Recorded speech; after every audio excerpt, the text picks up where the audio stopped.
Hello, Paul Hamilton here. We're going to jump into some coding. Teachers often ask, how do I get started, Paul? I think Hopscotch is a really great way to get started. So I'm going to show you some real basics here. We're going to do some storytelling, incorporating some movement with some sound and get kids thinking about how it might look on our screen. So let's jump right into it. We're going to press down the bottom, create.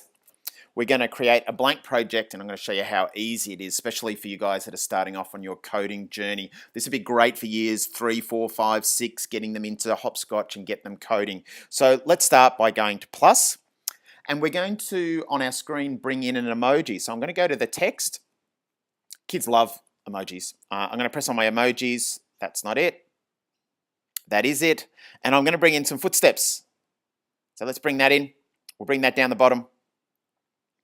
And what we're going to do is have the little footprints going up the screen with some sound effects of footprints. That kind of makes sense. Hey, so we'll add some code.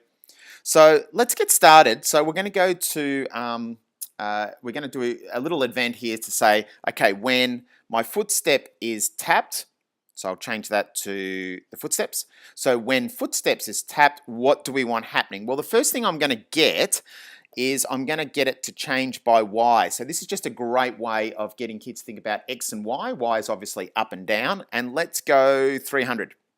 And we'll test that out. And then underneath it, we'll put a little sound effect in. So if I go to looks and sounds, let's go start sound. What do we want to happen? Oh, footsteps. That makes sense. No wait period. And let's press play. It's as easy as that. So let's go through this code again.